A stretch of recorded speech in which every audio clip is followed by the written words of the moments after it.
Hi everyone, my name is Shannon. Welcome to King Family Farm and welcome to my kitchen. I wanted to make a couple of things today. I need some granola and I'm going to make some chocolate cupcakes. And I thought I'd take you along with me today, but first I got to do some dishes and then we'll get started.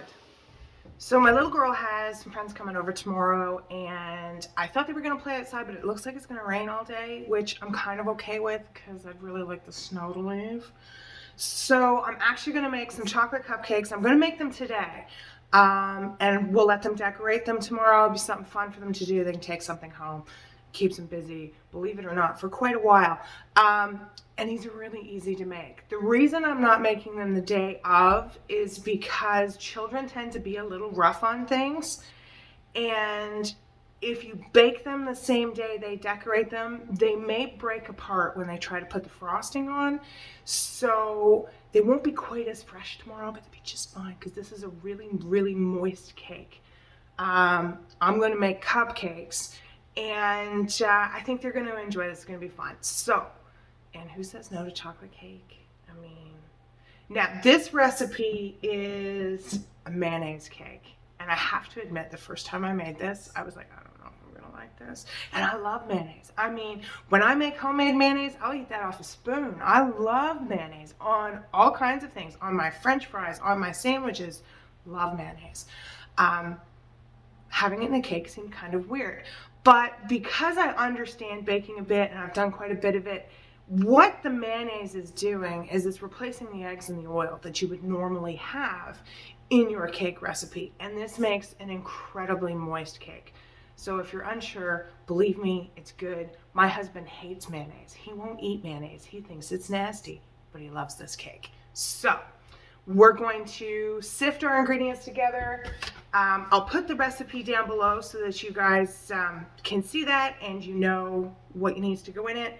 You can get your ingredients together. So we need flour, sugar, cocoa, baking powder, baking soda, mayo, water, and vanilla. It's really simple, basic ingredients. Most people have this in their house if they do any kind of baking at all, and it's pretty inexpensive, okay? So I'm going to tip the camera so you can see what I'm doing, and we'll get making this. So we've got 3 cups of flour in here. This is my stand mixer bowl. If you want to mix this by hand, by all means, mix this by hand. If you have a little handheld mixer, use that. If you're using a wooden spoon, you're going to have to beat this a little bit more to get it really smooth, but you can do that. So 3 cups of flour. We're going to sift that with 1.5 cups of white sugar. I mean, this is not a healthy thing, but here we go. This is a 3/4 cup measure.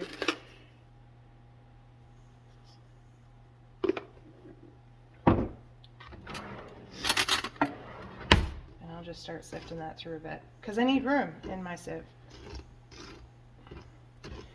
Believe it or not, sifting your flour makes a really big difference. Now, at one time, flour wasn't sold sifted, so you had to sift everything. Now it's sold sifted, but I feel like it kind of gets compressed a bit when it's being trucked.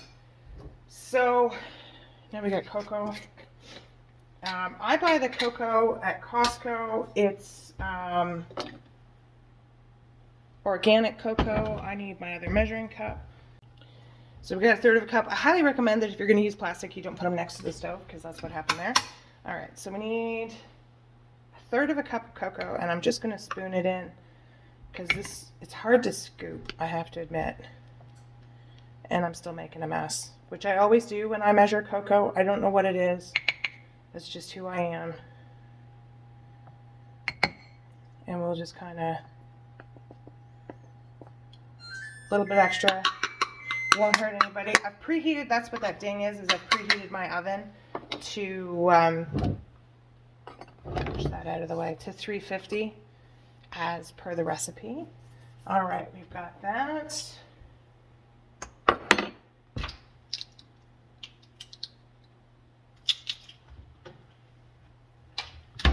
Baking powder.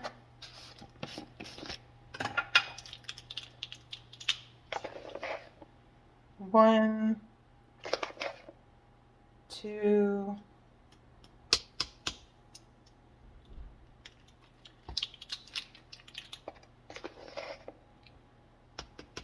and 1/4 of baking powder.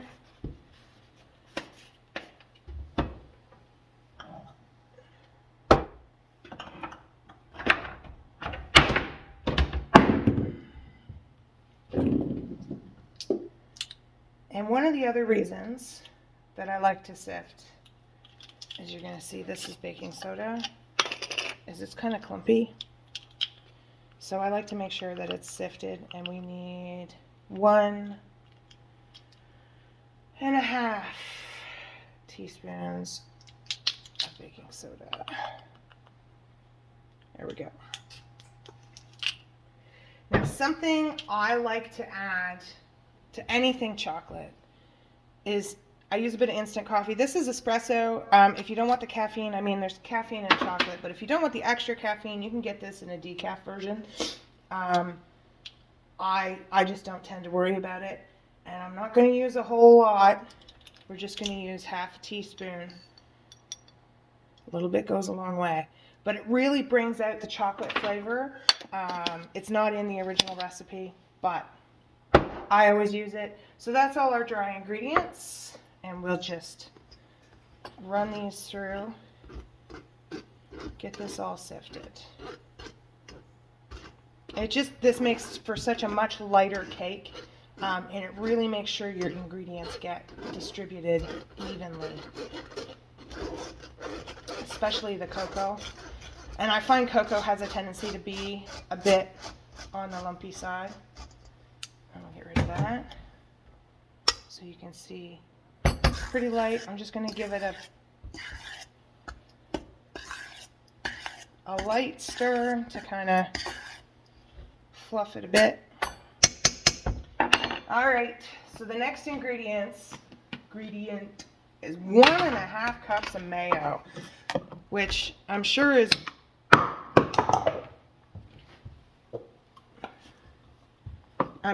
because it's a Hellmann's mayonnaise recipe. Now I'm just using, this is the mayo I've got because we're frugal and we buy the one that's the least expensive at the store.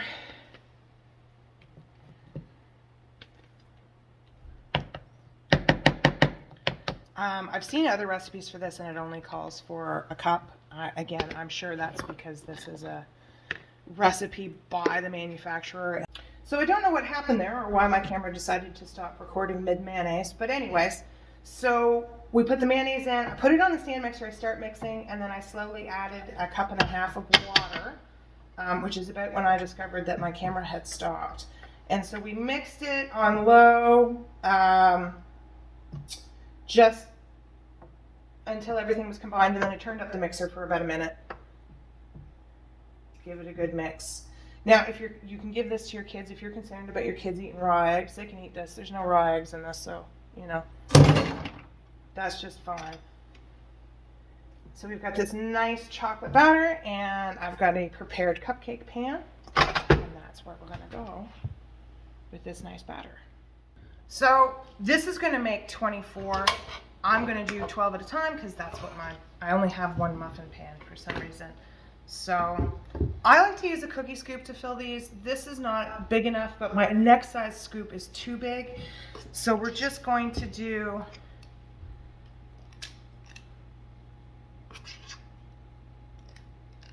I think 2 is enough. It helps me be a little bit neater and makes for more evenly sized cupcakes. So you want to fill your cupcake liners about 2/3.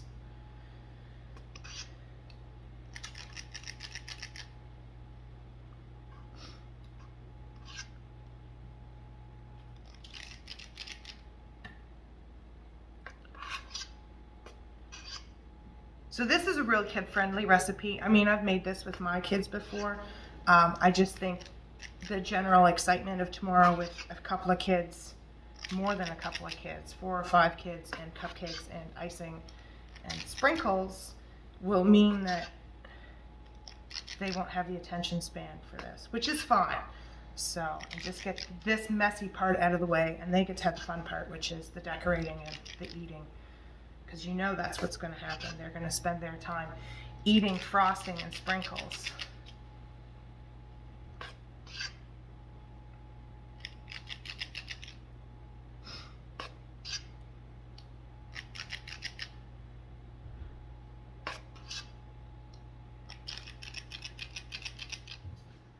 So we ended up actually cooking these for about 20 minutes. I don't usually do these as a cupcake, so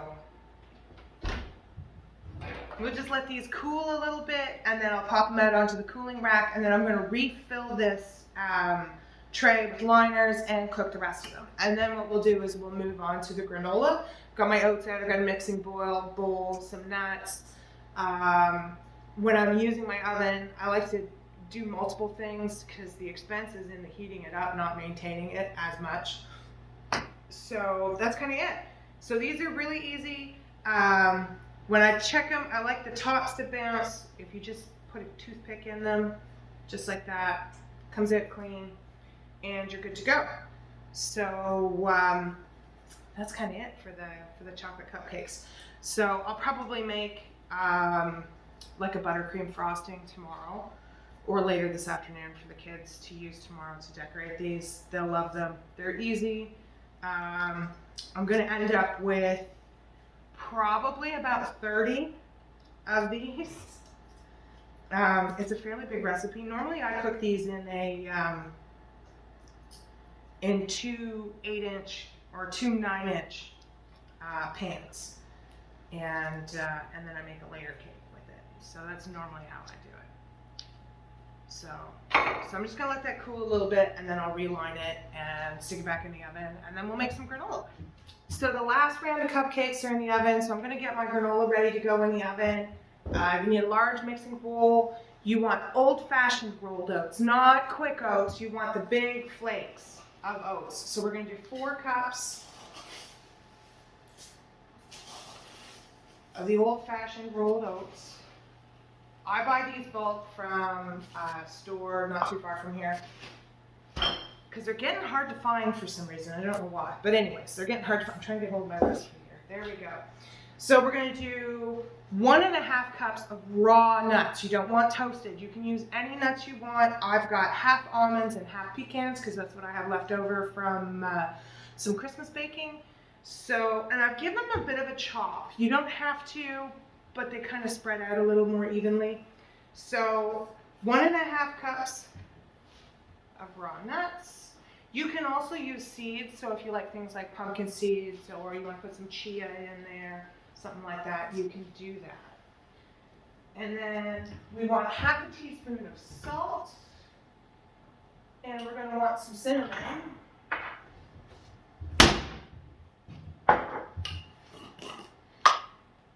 You can leave the salt out. I don't recommend it. It really does add to the flavoring. So that's 1/2 teaspoon salt-ish. And I like a rounded kind of 1/2 teaspoon of cinnamon. You could use nutmeg or something like that, whatever. We're going to put that in there. And then I'm going to give that a bit of a mix so that we can evenly distribute the cinnamon and the salt. And then what we've got to go in this for the wet ingredients is 1/2 cup of oil. Now, you can use whatever oil you want. Avocado oil, you can use vegetable oil if that's what you've got. Whatever oil you've got, you can melt coconut oil, which I often do. This time I've got some avocado oil. And then in that I've used a 2-cup measure. And what I do is I put the oil in first, and then I add in the 1/2 cup of honey, right? And then a couple of teaspoons of vanilla. And I put all the wet ingredients together. And the reason I do that is because it's just easier to get it all out.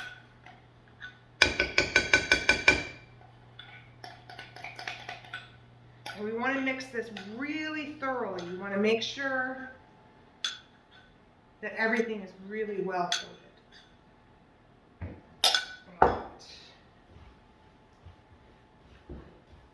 And then to this, you're going to add, after it's cooked, you can add some dried fruit. You don't want to put it in while you're going to bake it, because it's going to dry the fruit out. It's not going to be very good. So I mix in about 2/3 cup of dried cranberries, because that's my preference. If you don't want to use honey, if you want to do a vegan version of this, you can absolutely use maple syrup or another liquid sweetener of your choice.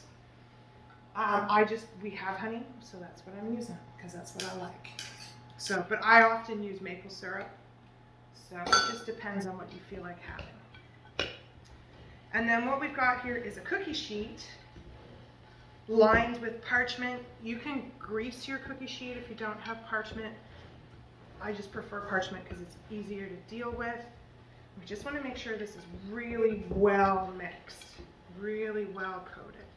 And it smells so good.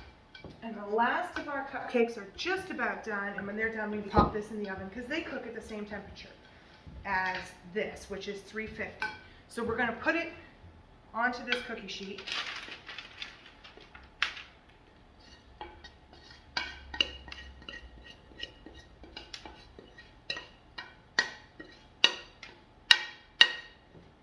That. And we're going to spread it out. And what you're going to do is you're going to cook this for about 14 minutes. And then you're going to toss it. You're going to take it out of the oven. Let me move this over so you can actually see what I'm doing. There we go. So you're going to take it out of the oven and stir it. And then you're going to pack it back down so that it'll form clusters. Put it back in the oven for 14 minutes and until it's nice and toasty. Take it back out of the oven after that, after the last 14 minutes, and allow it to completely cool before you break it up. And that's going to take half an hour or so. And then you break it up, store it in an airtight container, and that's it. And you've got homemade granola. So the last of our cupcakes are finished. My dad just showed up.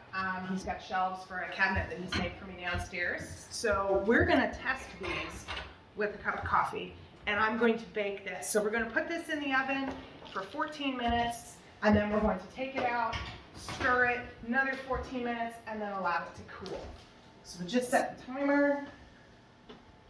And that's it. So it's been 14 minutes. We're going to take this out. It smells fantastic. You can really smell the cinnamon and the honey. And it's starting to look toasted. What we're going to do is we're going to stir this.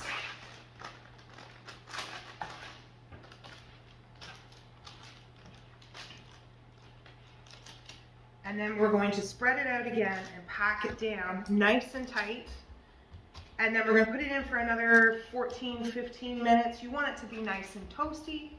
And then once it's nice and toasty, you can take it out of the oven, and you don't want to stir it again. You just want to let it cool. And it will, and then you can break it up into clusters, and you can make it into as big or small clusters as you want. So we just pack this down nice.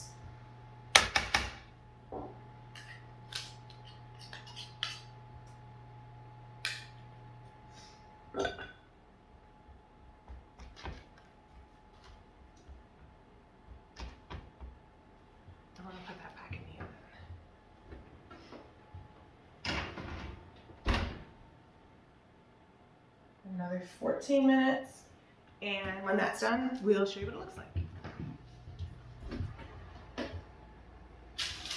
So it's nice and toasty. It's been another 14 minutes. You can see it's nice and toasty like that, but it's still a little soft, and it's going to feel soft, but it will harden up as it cools. And so we're going to leave it just like that for like 45 minutes until it's completely cold, and then we will break it up into pieces.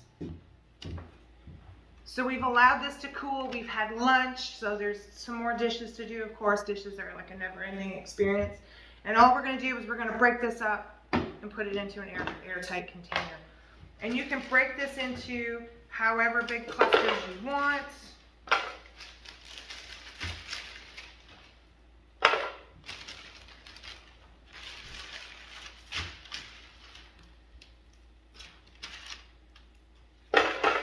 And that's it. And it's so good. It's so much better than store-bought. Once I figured out how to make this, I stopped buying it at the store. Mostly because of the price. This is just so much easier.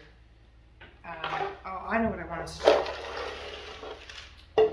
I forgot. Move this stuff. Get dishes everywhere. We had people here. So my husband comes home for lunch, so he had soup and a sandwich on some homemade bread. And my dad was here. We have some wild turkeys wandering around the yard, so that's pretty eventful. They've kind of been reappearing in this area. Their population has increased. New Brunswick, I think, has started, I think it's by lottery though. I don't hunt, so I'm not 100% sure on that, but I'm pretty sure that turkey tags are by lottery, and I'm not sure that there's a spring hunt on them. But they have brought that back. So, and I'm pretty sure Maine has a hunt on that, but the turkeys aren't aware that there's a border. So I like to break this up, just like that. And I don't break it up too much, because as I stir it, it's going to break up more. So I like to add dried cranberries. You could use dried raisins. I suppose you could use dates, whatever dried fruit you want to use. You don't have to put any in at all if you don't want to. And I kind of like to use 2/3 of a cup-ish, give or take, whatever makes you happy. And I just like to toss it a little bit on the counter to kind of mix it in. Don't want to toss it up too much because it'll break up on its own. And there we go. So, and then I'm just going to store this in airtight containers, and this is all not going to fit in this container, so I'm going to have to find another one. But that's kind of it, guys. It's a really simple recipe. It's so much cheaper than buying at the grocery store. And you really get to control the ingredients. So if you really need it to be gluten-free, make sure you buy oats that are labeled as such. Oats are naturally gluten-free, but if they've been processed in a facility that also processes gluten-containing products, you may get some cross-contamination. So that's something to be concerned with if you have celiac disease or sensitivities. Otherwise, that's kind of it. So we've made the 2 recipes today. I will absolutely put them down below in the show notes. Thanks for joining us today. Don't forget to like, subscribe, and share, and we'll see you here next time on the farm.